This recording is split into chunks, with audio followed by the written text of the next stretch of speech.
Hello, welcome back to the channel.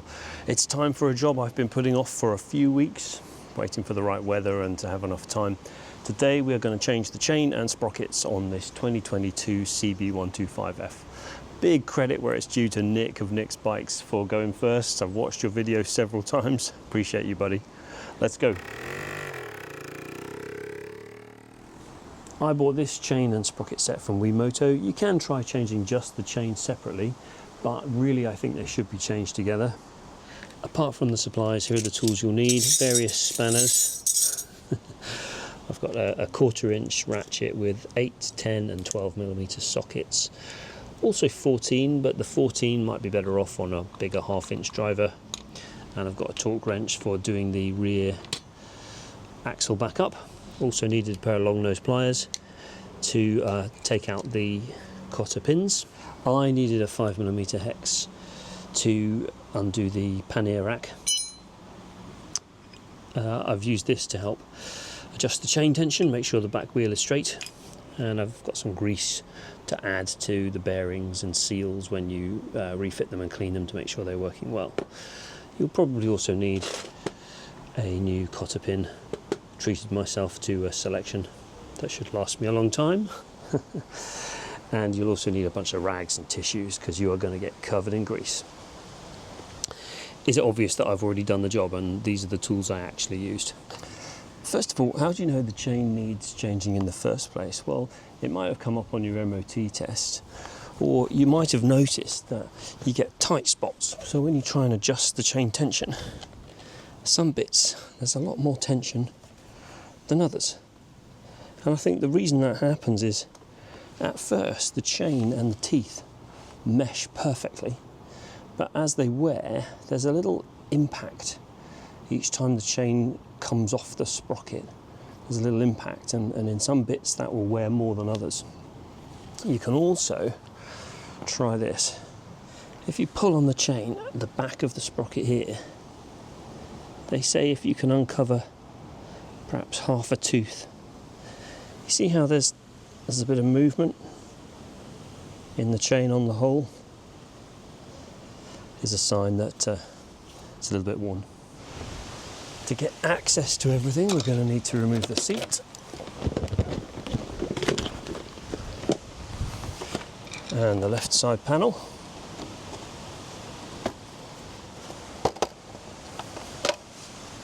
And then undo these 3 10mm screws on the chain guard.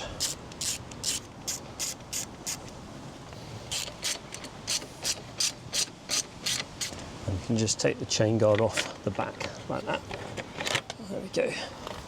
We also need to take off this cover here with 2 8mm screws.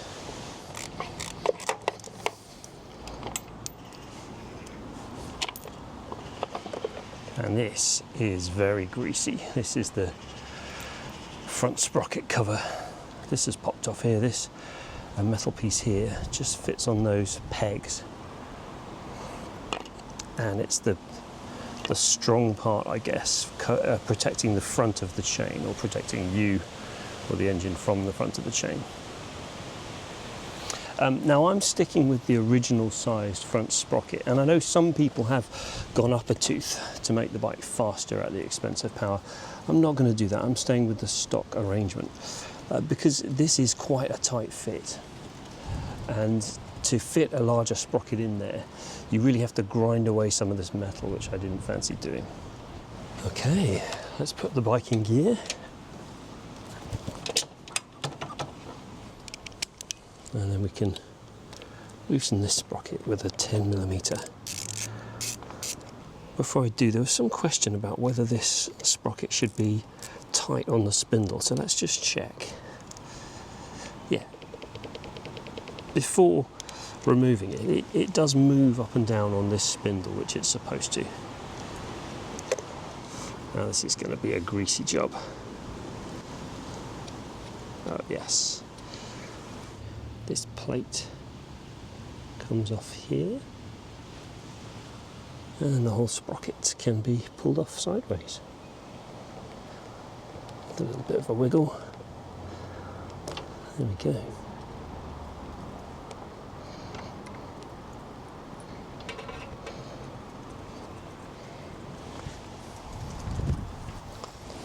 Just comparing the two, the teeth match up. Interestingly, they seem a little bit narrower on the new one than the old one. The splines on the shaft there line up. That's going to work just fine. Let's just check it fits. Yeah, great. Logo facing outwards, of course. Right, looking around the other side of the bike now as we get ready to take the wheel off. There's a few things we need to detach. I'm going to undo the rear brake adjuster, which means, of course, we'll have to adjust that when we put it back on, because things will have changed. Let the arm go back, and then I'll screw it on there so I don't lose it. And I'm also going to undo this. Now this is the brake control arm, which just stops the whole drum brake from rotating, holds it in place, so that as the drum rotates around it, the friction is applied. Otherwise the whole drum would move. Now you can leave this in place and have the drum brake with its shoes stay attached to the bike, but I want to have a good look, so I'm going to remove the whole wheel, including the drum brake, and which means refitting this after.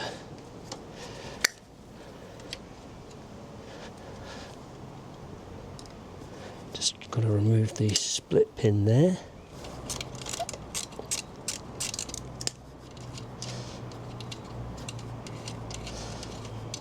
And we've got a rubber washer, then a metal washer, which I'll put back on.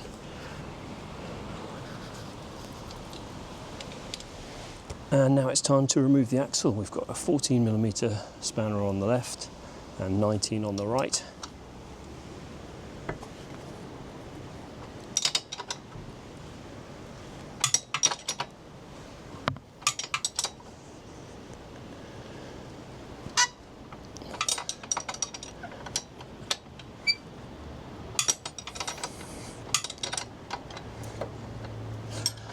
Excellent tip from Nick, thank you very much, is to put some wood under the wheel to support its weight as you do. And then, there we go, you can see the adjusters here have come loose.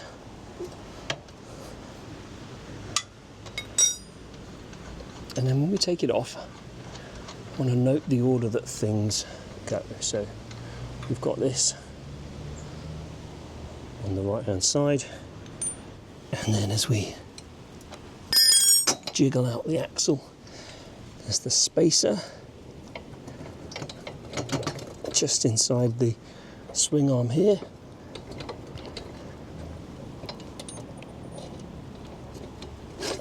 There we go.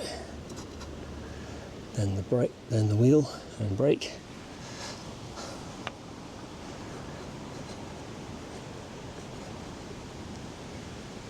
Spacer there. Fantastic. There we go. So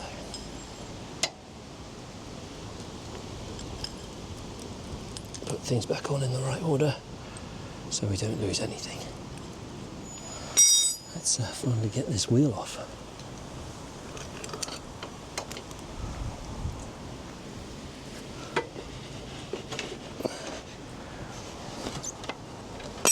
Oh, there we go.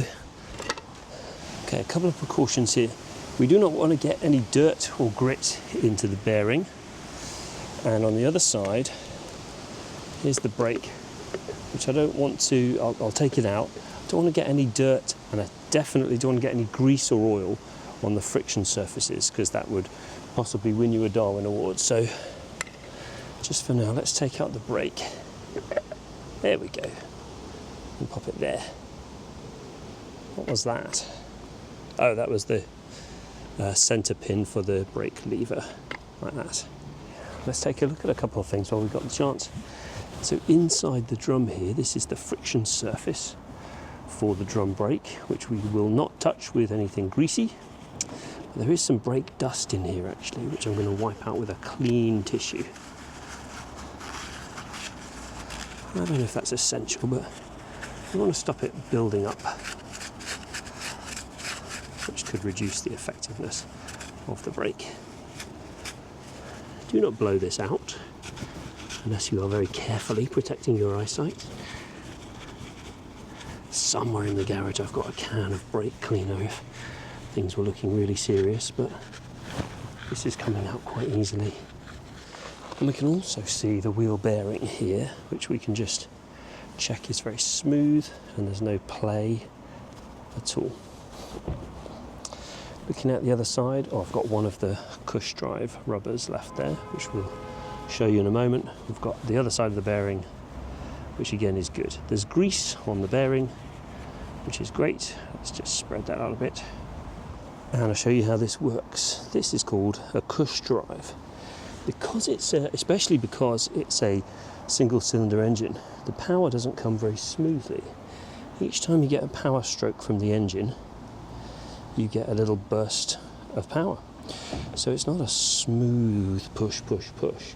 You get a shove, shove, shove, shove every time the engine fires. So the drive is transmitted to the wheel through these rubber pieces here, which is called a cush drive. So when we reassemble it, we want to make sure these rubbers are in place. Also, none of them are split, and they're not too dirty, which is fine. And then these parts here slot in between them like that. There we go. And the power is transmitted through the rubber, which gives a little bit of absorption of that vibration. Okay, let's also have a little look at the brake. We can see the thickness of the lining there, which seems good. I will measure that in a second. And you can see how the brake operates as you pull the lever. The two pads are forced apart. That feels really good actually. I was expecting that to be stiff. So this piece here pushes the two brake shoes further apart, and they just pivot at the other end there. So we want to make sure that pivot is greased and able to move easily, and these springs are in place and they pull the shoes back together. That's really nice actually. That's a lot smoother than I was expecting. There we go. I found my half can of brake cleaner, so I will use it to just clean off the bits. Oh, that's terrible. Yeah, that's hopeless. It's supposed to squirt out of there with some force. Well, at least it is cleaning it. Right, let's get the sprocket changed over. I think it's time for the 1/2 inch drive, not the 1/4 inch. And this is a 14mm nut. Just putting the sprocket hub in the wheel to lever it against. There we go.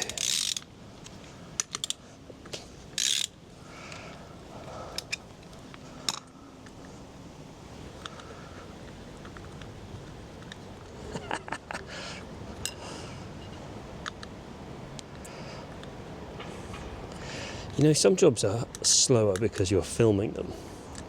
Filming things this well takes about 3 or 4 times the time. But if it's the kind of job that makes your hands extremely dirty, it takes way longer than that, because I don't want to touch this camera with greasy fingers. Okay. Sprocket is loose.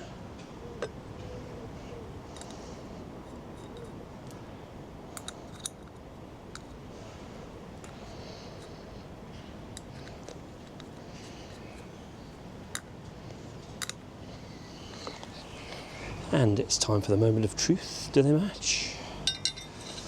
Let's see.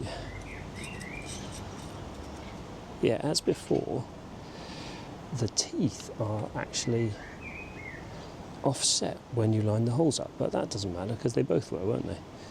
If we line up the holes, we have the right number of teeth, and that internal diameter is the same. The holes can line up, thank God. And yeah, the writing, JT Sprockets, goes on the outside, like this. Oh, look at that. Wonderful.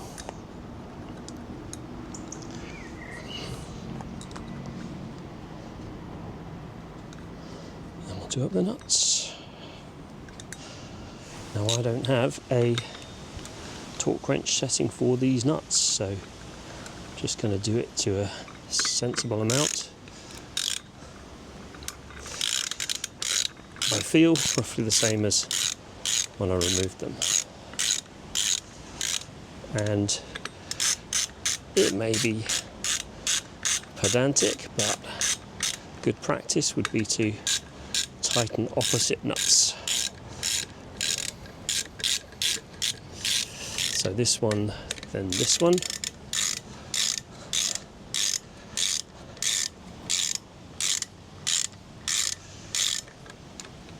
This one, then this one, and then come back and do the full tension. I think about there. You can check these nuts easily, which we will after a little riding.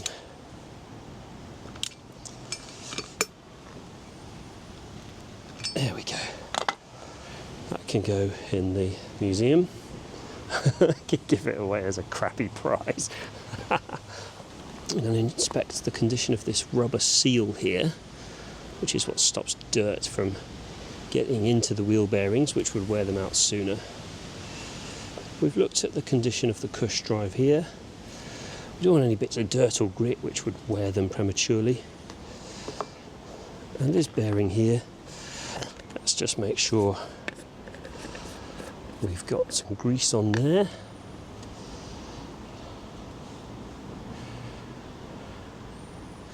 I forgot to catch this before this part here. There we go, in the centre of the sprocket hub here, which will carry the axle through. So I'll put that back together, probably for the last time. Let's get a little bit of grease on the bearing in there, and the seal. Now, to remove the chain, it would be nice, I would like, if possible, to do it without having to cut the chain, just in case. So if we get the chain past this bolt here, and this one up here where this part connects to the chassis, we should be able to remove the chain as a loop.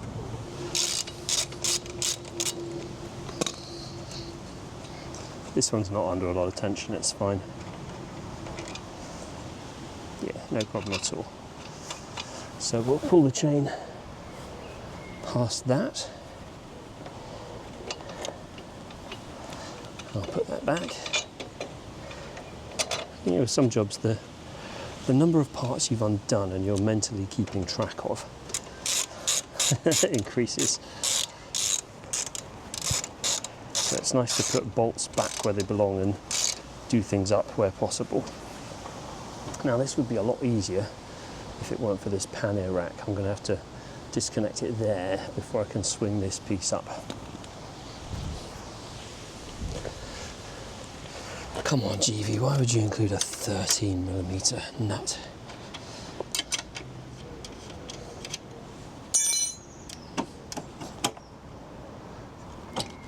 That's great. Look at that.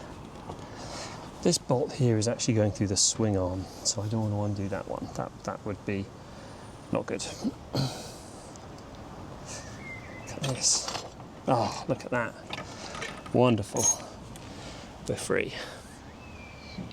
And the new chain has a master link, so there's no problem at all in putting this all back together straight away, so we don't forget where anything goes. Okay, I've laid the new chain out on the bench here, and oh my god, it is greasy, it's covered in the stuff.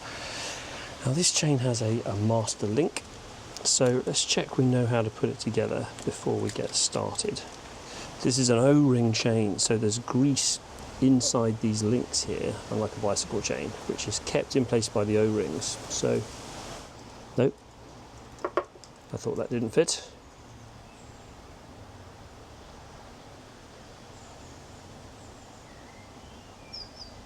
There we go. That's better. So the little O-rings can go on this link here, and then they'll come through from the back. Then we have another O-ring and the link.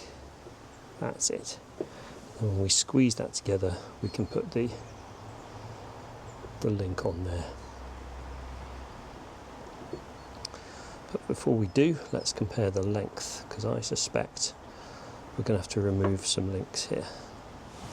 I actually spent a while checking that I've got the right chain by counting the number of links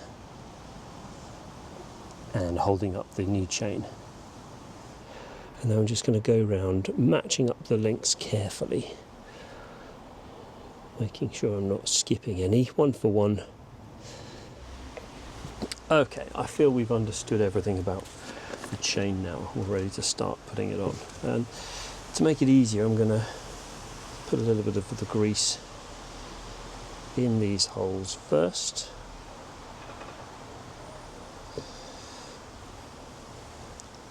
And from the back.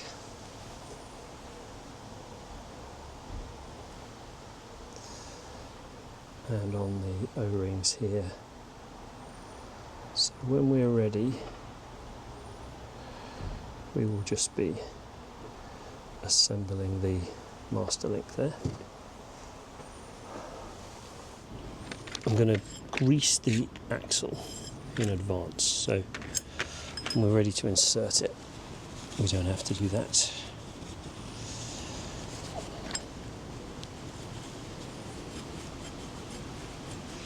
This will hopefully stop it from corroding and being hard to remove next time. There we go. Slide it into place. Prepare the drum brake.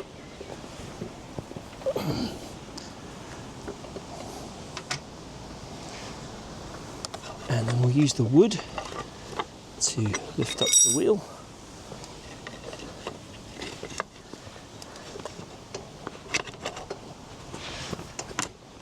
There we go. That's roughly right. Now I deliberately haven't moved these adjusters. We'll put the wheel back in the previous position first.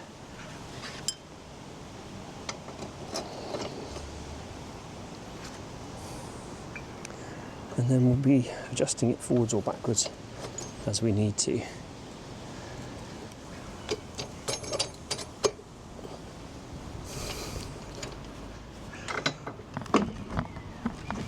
There we go, it's coming out the other side.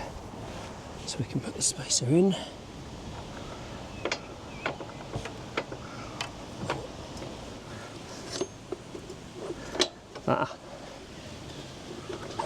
Okay. Yeah, the piece of wood here really helps. You can lever it up and down with your knee. There we go. Right.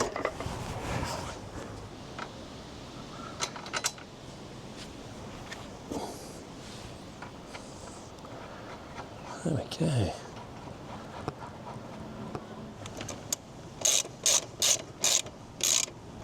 Now, I'm pushing the wheel forwards with my knee, so the adjusters are held here against the frame.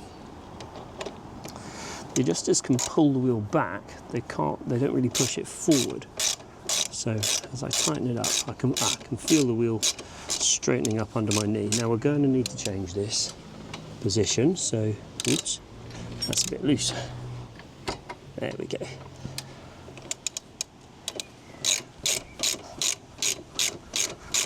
So I don't need to make it tight yet, but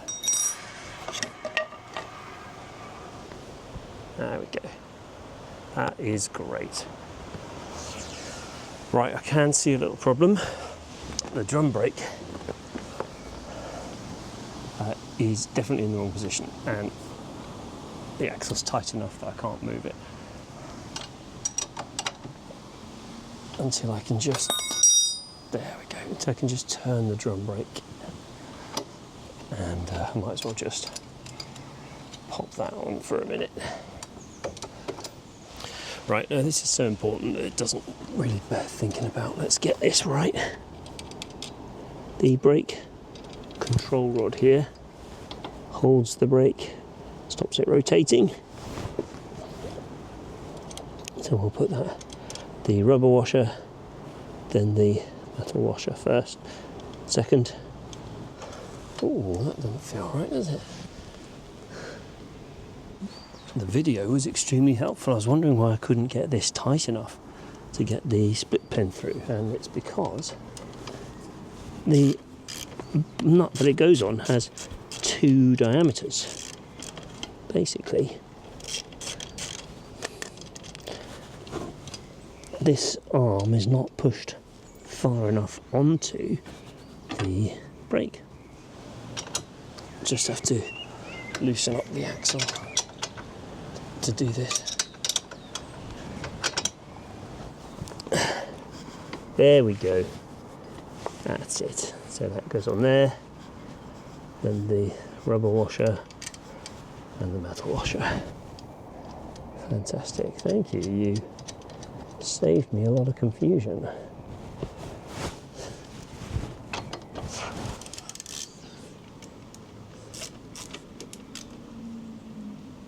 Okay.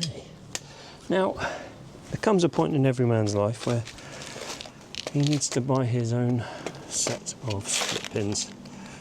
I'm afraid buying this box of assorted split pins has given me something of an existential crisis.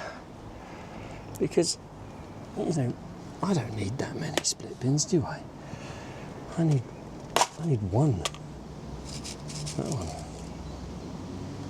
But, you know, for $5.99 or whatever it was on Amazon, sure, fine, buy a whole box of split pins.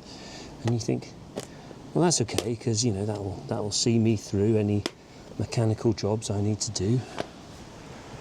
And then you think, that will see me through until the end.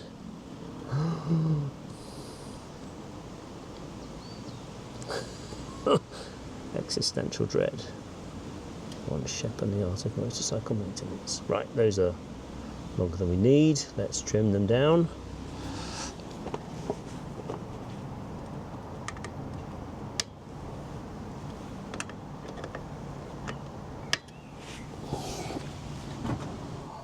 And while we're down here, we will reconnect the brake lever. So that goes through there. There we go.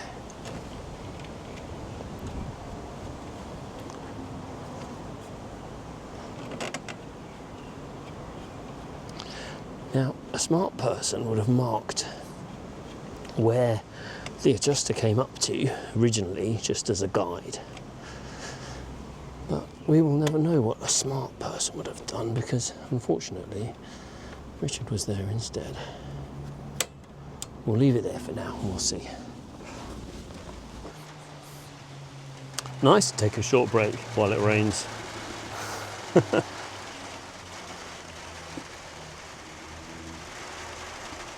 Time to install the new, why am I wiping it? It's going to get dirty instantly. The new sprocket with the label or the writing facing outwards. Clean up this horrible thing.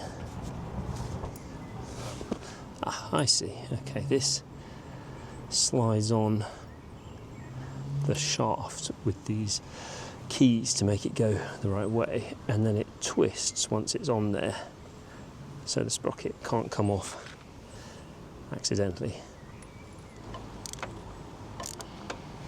Bike is still in gear.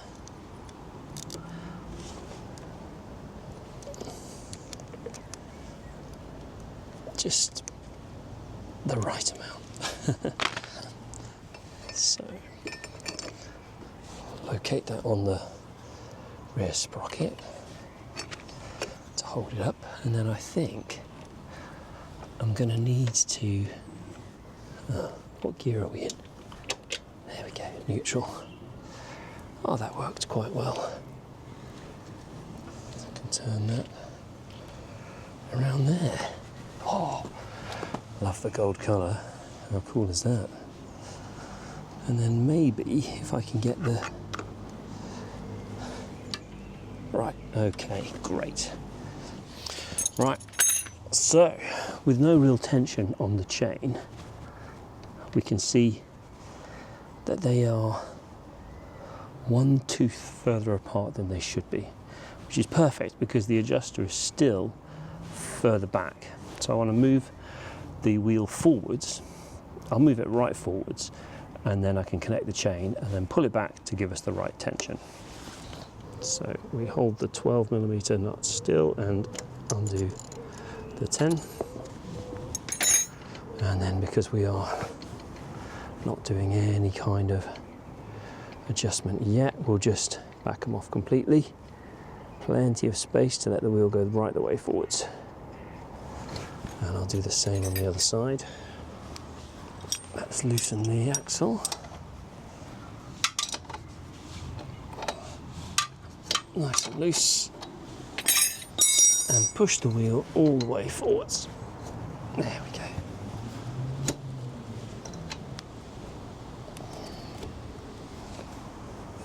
And I think, yeah, that's plenty. Great, that's plenty. And if we, we will be able to pull the wheel back, to the appropriate amount. So let's just leave that there for a minute. Time to connect this chain together. So I've already put grease in the holes, and I've put grease on these shafts and O-rings, so that will come through from behind. Like that, great. And then we want the 2 O-rings with grease on them, lovely. Over there. Make sure it's nice and spread around. Then the link.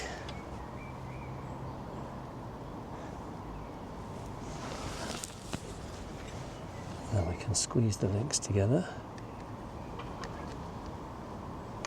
Yeah. I think we go that way because if anything should hit here, it will have a tendency to push it on rather than pull it off. So that's going there. Ah, now. How on earth do you do that?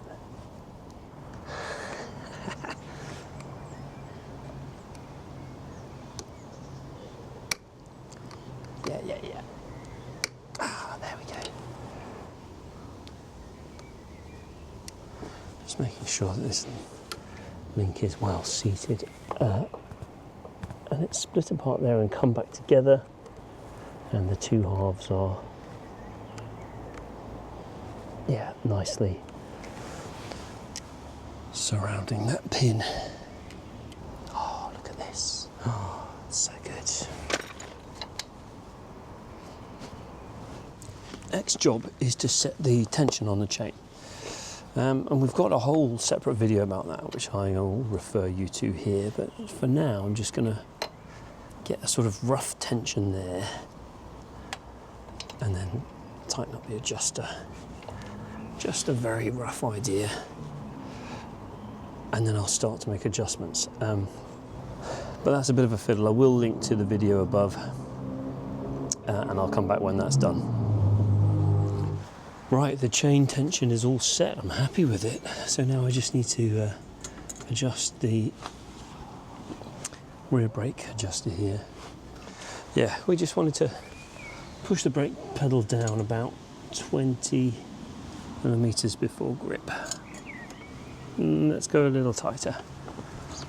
1, 2, 3.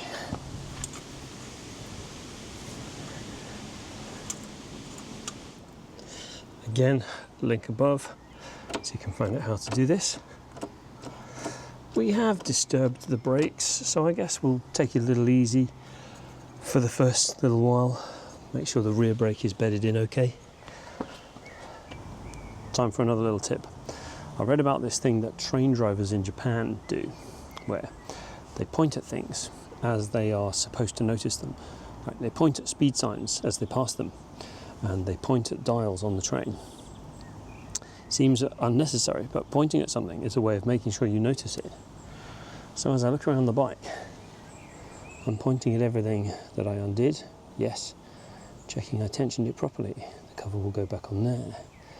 I have checked the tension.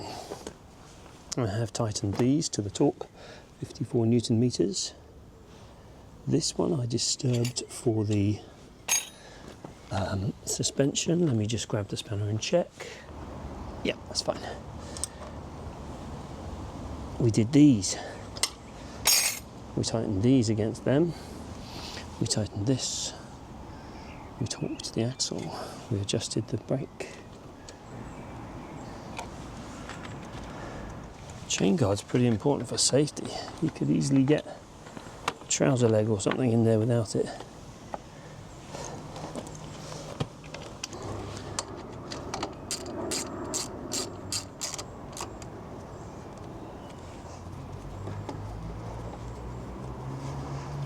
Time for the moment of truth.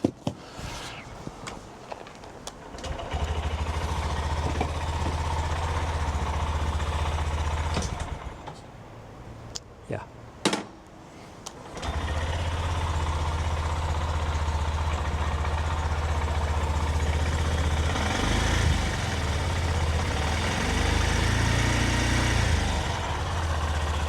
Sounds good so far.